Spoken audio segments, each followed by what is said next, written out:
현미경 바이블 96번째 요한복음 5장 14절 은혜를 받은 자를 향한 경고란 제목을 가지고 말씀의 은혜를 함께 나누고자 합니다. 요한복음과 요한 1서, 2서, 3서 그리고 요한계시록은 사도 요한이 기록한 말씀입니다. 요한복음은 공간복음, 즉 마태, 마가, 누가복음에서 3복음에서 빠진 내용을 보충해서 기록한 책입니다. 그래서 요한복음에서만 기록된 사건들이 세례 요한의 증거, 물로 포도주 만든 사건, 6월절 철성전 정화, 38년 된 베데스다 병자 고치는 사건, 오늘의 말씀의 내용입니다. 그리고 베다니 나사로를 살리심과 마리아의 향유품, 다락방 광화, 십자가상에서 마지막 두 마리, 그리고 부활의 주님이 제자들에 나타나서 153마리 물고기를 잡게 하신 이러한 사건들을 추가해서 기록한 것이 요한복음입니다. 그리고 요한복음은 성경에서 가장도 마지막으로 기록된 책이라 이렇게 보아지고 있는 것입니다. 자, 오늘 말씀 요한복음 5장의 베데스다 목가에서 일어난 일입니다. 1절 그 후에 유대인들이 명절이 있어 6월절입니다. 예수께서 예루살렘에 올라가시니라.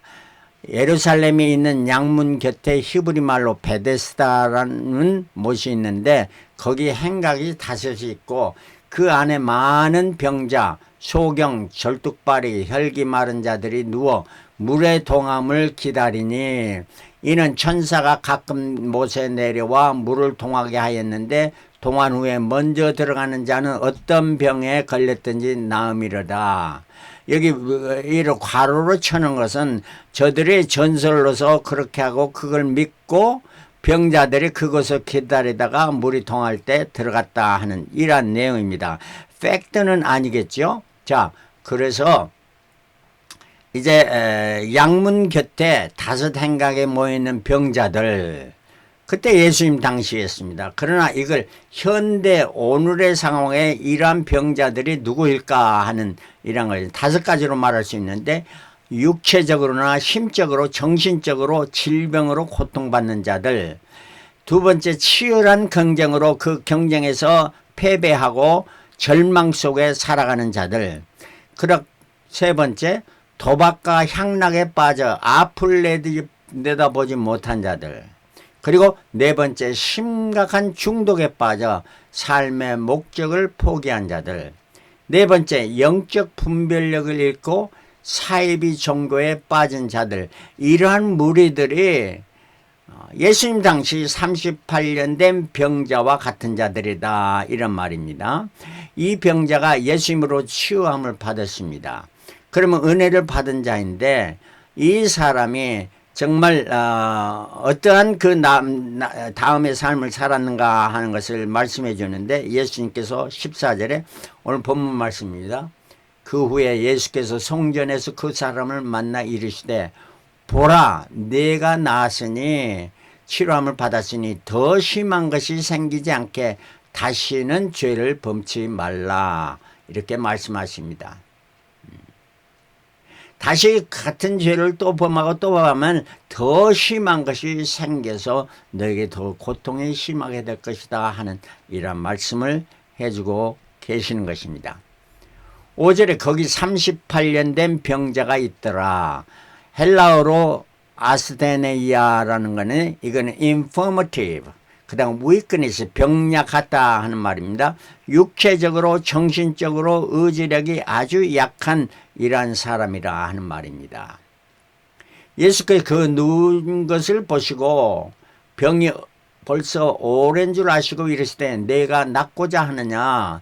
예수님의 질문은 내가 낫고자 하느냐, Do you want to be healed? 이런 말씀입니다. 자, 여러분들이 그러한 그 오랜 세월의 병으로 고통을 당하고 있었다면 여기에 대한 대답은 무엇이라고 했으면 Yes, Lord. 예, 저는 그걸 원합니다. 낫기를 원합니다. 이렇게 대답했을 것입니다. 그러나 이 병자는 그런 대답을 하지 않았습니다. 자, 봅시다. 7절에 병자가 대답하되 주여 물이 동할 때에 나를 못에 넣어줄 사람이 없어. 자기 물을 동할 때 물에 넣어줄 사람이 없답니다. 남이 나를 도와주는 사람이 없다는 겁니다. 부정적이고 소극적인 이란 말을 합니다. 우리의 언어에서 부정적이고 소극적인 이란 일들을 얼마나 많이 하는가 우리가 다시 한번 생각해 봐야 됩니다. 그리고 내가 가는 동안에 자기가 가려고 이렇게 했겠죠. 다른 사람이 먼저 내려가나이다. 이렇게 말하는 것 아니겠습니까? 이거는 불평, 불만을 다른 사람에 전가하는 것입니다. 네. 다른 사람이 나보다 먼저 가기 때문에 저 사람 때문에 내가 치유를 못 받습니다 하는 비판과 비방을 하는 이란 대화를 하고 있습니다. 자, 이 사람이 38년 동안 이런 고통을 당한 이유는 물론 육체적 질병도 있지만 정신적으로 그 의지력으로 벌써 이미 이러한 사람은 병자의 삶에 속하여 있던 것이 아니겠습니까? 자, 8절에 예수께서 가라사대 일어나 내 자리를 들고 걸어가라 하시니 Get up, pick your mat and walk. Get up and pick your mat and walk. 이렇게 말씀하십니다. 그러니까 그 사람이 곧 나와서 자리를 들고 걸어가니라. 이날은 안식일이니. 이 사람은 예수님의 말씀대로 어떻게 순종했습니다. 자, 과연 이 사건이 옳은 것인가 하는 것입니다. 예수님의 말씀에 병자가 즉시 치유함을 받았습니다. 38년 된 병약함에서 치유함을 받는 은혜를 받았습니다. 그렇다면 이 사람이 무엇을 먼저 우선순위로 해야 될까요? 이 사람이 치유함을 받았다면 벌써 자기를 치료해준 사람이 누구인가를 분명히 알고 거기에 감사하는 이러한 자세가 되지 않겠습니까? 누가복음 17장 17절에는 예수께서 대답하여 가라사대 때 10사람이 다 깨끗함을 받지 아니하느냐 그 9은 어디 있느냐 말씀합니다. 이 말씀은 예수께서 그 길 가실 때 10명의 물든 병자가 자기들을 치료해 달라고 하니까 예수께서 너희들은 제사장에 가서 보이라. 왜냐하면 문둥병에서 치유함을 받으면 제사장에 가가지고 치유함을 받았다는 certificate 이런 증서를 받아야만 되는 것입니다. 그러니까 저들은 가다가 도중에 치유함을 받았습니다. 그런데 사마리아 사람 한 사람만 그 자리에 되돌켜서 예수님께 와서 감사하며 예수를 찬양했던 거예요. 이걸 예수님은 칭찬하시면서 그 아홉은 다른 사람들은 어디 있느냐 물어보신 것입니다. 자, 이 말씀에서 순종해서 가는 것보다 더 중요한 것은 예수님이 무엇을 기뻐하신가 좋아하신가 이걸 알고 그걸 행하는 것이 중요하다 하는 이런 말씀입니다. 우리가 신앙생활을 할 때 너희는 이 세대를 본받지 말고 하나님이 선하시고 기뻐하시고 온전한 뜻이 무엇인가 분별하라고 그래요. 우리가 가장 더 중요한 분별력입니다. 무엇이 우리 주님이 굿 좋아하시는 건가, better 더 좋아하신 건가, 그리고 best 가장 더 좋아하신 거 무엇을 분별해서 좋은 것보다 더 좋아하시는 것, 더 좋아한 것보다 가장 더 좋아한 것을 취해서 우리가 그걸 행할 때 우리 주님은 기뻐하시고 우리에게 더 큰 축복을 허락해 주실 줄 믿습니다. 10절 유대인들이 병난 사람에게 이르되 안식일인데 내가 자리를 들고 가는 것이 옳지 아니하니라. 유대인들이 그 사람의 자리를 들고 가니까 안식일에 일했다 노동했다 하는 걸로 하나님의 말씀을 인용은 하지만 아주 시비를 거는 이러한 자세입니다.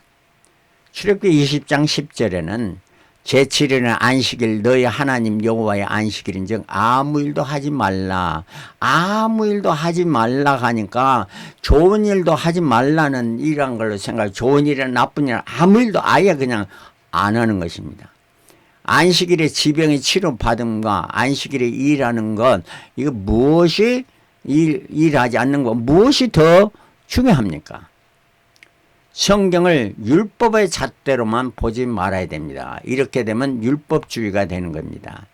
좋은 일에도 항상 시비를 거는 자를 있다는 것을 알아야 됩니다. 왜? 시기와 질투로 말미암아 이러한 일들이 있습니다. 11절 대답하되 나를 낳게 한 그가 자리를 들고 걸어가라 하더라 한데 저희가 묻되 너를 자리를 들고 걸어가라 한 사람이 누구냐 하되 고침을 받은 사람은 그가 누구이신지 알지 못하니 이는 거기 사람이 많으므로 예수께서 이미 피하셨습니다.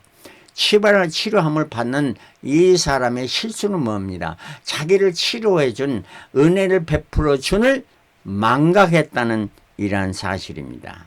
우리는 특별히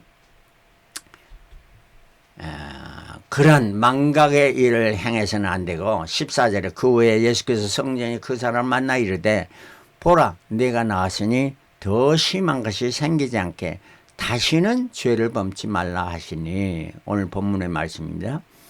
은혜를 받은 자에게 성전에서 예수의 위대한 경고를 하십니다.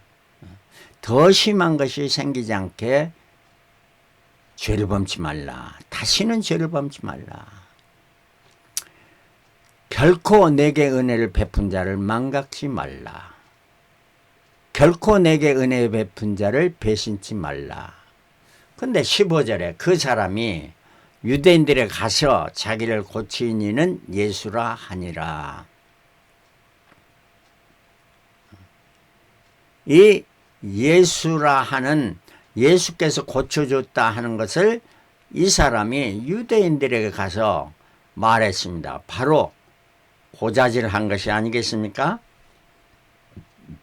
예수를 따른다기보다 고자질하는 것입니다. 고자질하여 은혜에 배은망덕한 이러한 일을 행했습니다. 분명 이 사람은 더 심한 것이 생겼을 것이라 추측이 가는 것입니다. 16절 그러므로 안식일에 이런 일을 행하신다 하여 유대인들이 예수를 핍박하게 된지라.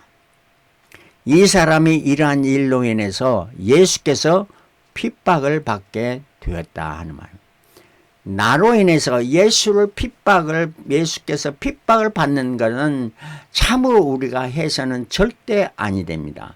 우리 자신이 예수 때문에 핍박을 받다면 너희가 나를 인하여 핍박을 받을 때 하늘에서 너희 상이 큼이라. 하늘에서 상을 받습니다. 그러나 우리 때문에 나 때문에 예수님께서 핍박을 받게 되면 우리 하나님 예수 그리스도의 진노를 얻게 된 것을 분명히 깨달아야 알아야 된다는 말씀입니다. 예수께서 저희에게 이르시되 내 아버지께서 이제까지 일하시니 나도 일한다 말씀하셨습니다. 18절에 유대인들이 이를 인하여 더욱 예수를 죽이고자 하니 이는 안식일만 범할 뿐 아니라 하나님을 자기의 친아버지라 하여 자기를 하나님과 동등으로 삼으심이라. 성경 말씀을 잘 알려고 질문하는 것은 주님이 기뻐하신 일입니다. 우리가 성경을 읽을 때 잘 이해가 안 되고 의심되는 것은 질문해야 됩니다. 누구에게? 제 자신에게 그 답을 구해야 되겠고 그렇지 않으면 교회 지도자들에게 물어보든지 아니면은 말씀을 묵상하면서 주님의 대답을 기다려야 됩니다. 깨달아 알고 일한 자는 확신에 거하게 되며 말씀을 전파하여 전도의 열매를 맺고 하늘의 상을 얻게 됩니다. 그러나 시기와 질투심으로 말씀을 왜곡해서 시비를 걸며 비판하고 핍박하면 자신을 더욱 악하게 하여 분노케 하며 자신을 파멸하게 하는 이러한 일을 가져오고 결국에는 지옥불에 던지게 된다 하는 이러한 말씀인 것입니다. 우리가 하나님의 은혜에 보답하는 삶을 살아야 됐는데 어떻게 해야 되는가? 항상 우리가 받는 은혜를 기억해야 됩니다. 기억해야 돼요. 내게 은혜를 베푸신 분에게 항상 감사와 찬양하는 삶을 살아야 됩니다. 세 번째는 내가 은혜에 보답하는 삶을 살도록 전심을 다해서 노력해야 됩니다. 네 번째는 나도 은혜를 베푸는, 사랑을 베푸는 자가 되도록 최선을 다해야 되고, 다섯 번째는 무엇을 하든지 하나님의 영광을, 하나님의 선하시고 기뻐하시고 온전한 뜻이 무엇인가, 하나님이 원하는 것이 나에게 가장 원하는 건 무엇인가 해서 그걸 찾아서 행하는 것입니다. 고린도서 10장 31절, 너희가 무엇을 하든지 다 하나님의 영광을 위하여 하라. 무엇을 하든지 다 하나님의 영광을 위하여. 나와 같이 모든 일에 모든 사람을 기쁘게 하여 나의 유익을 구치 하냐고, 많은 사람을 유익을 구하여 저희로 구원을 얻게 하라. 전도의 열매를 맺게 합니다. 좋은 일을 해고 다른 사람의 유익을 구하게 해서 이러한 일을 행하는 사람이 되라 말씀합니다. 그러므로 우리는 은혜를 망각하지 말고 기억하고 항상 은혜 안에서 감사와 찬송을 하며 그 은혜에 보답하는 삶을 살아가는 저와 여러분들이 되시길 그리스도로 축원합니다. 할렐루야. 그리스도의 이름으로 축원합니다. 아멘.